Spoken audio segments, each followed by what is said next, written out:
Welcome back to Two Rail Fans. What if I told you guys that you can upgrade all of your old DC locomotives to DCC for the price of one sound decoder? Would you think I'm crazy? Well, I have an idea here that we're going to be exploring, and we're going to go through the process today. And let me know what you guys think in the comments. Before we get into that, if you haven't already subscribed to our channel, please hit that subscribe button. And please leave a like and a comment, and that kind of helps YouTube spread our videos. If you'd like to support the channel beyond that, you can click the join button, and for just 99 cents a month, support our channel. If you're like us and started DC before DCC, you probably have a lot of old DC locomotives laying around. And these are things that maybe for sentimental reasons you don't want to get rid of.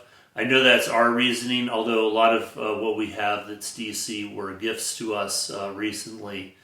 But it's kind of fun to see those old locomotives up and running on a DCC layout.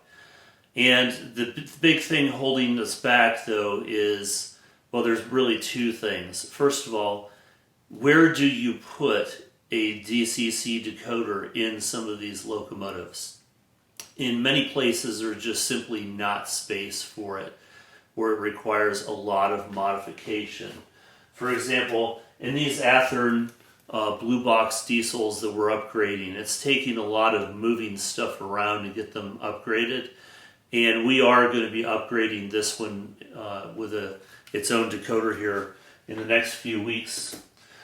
But here's just a sampling of some of the other old locomotives we have that are still DC that we're currently not able to run on our layout. And honestly, I'm not really interested in having a layout that runs DC and DCC. I know a lot of people do that, but we'd like to keep it just DCC only. And honestly, we're using a lot of our old DC controllers as power sources for lighting around the layout. So we got this idea because of a problem we were having here. This is my sister's old Burlington Northern AHM engine, and the problem we were having is this space inside is super narrow.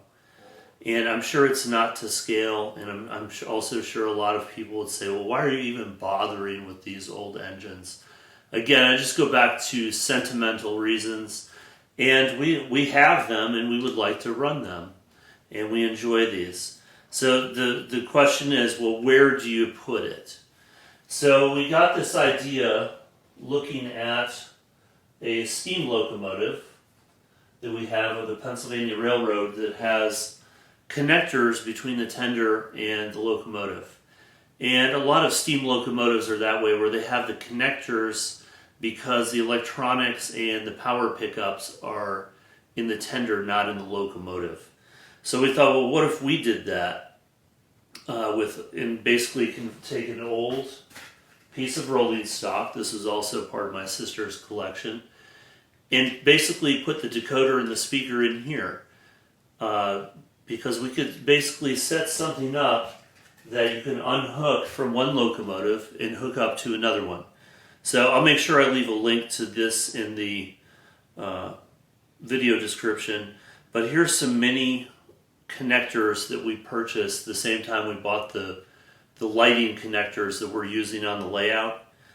And all it would cost you once you invest in the initial decoder and speaker is one pair of these per locomotive. So basically one of these gets hooked up to the pickups, the power pickups, and then the other one gets hooked up to the motor. And if you do this correctly, you just use a pair of these for every single locomotive, and you can wire your piece of rolling stock one time. Now you can do more than one setup like this if you want to run multiple locomotives and not just be limited to one at a time. We don't really have that problem on the layout. We have a lot of other locomotives that we're running as well. Well, maybe not a lot by some of your standards, but we have plenty to run. So chances are we're not going to be running more than one of these older locomotives at a time.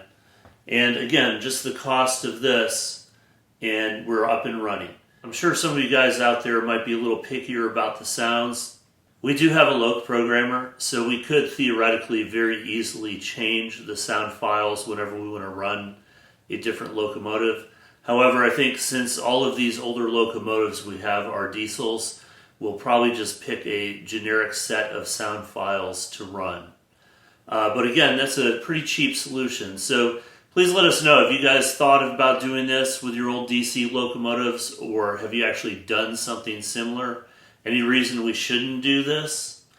By the way, you'll notice that we're filming in the middle of the layout today. We're deep in the middle of work on our town end of the layout. Hope to have an update for you guys next week on that. So please stay tuned. Thank you guys for watching, and we'll catch you in the next one.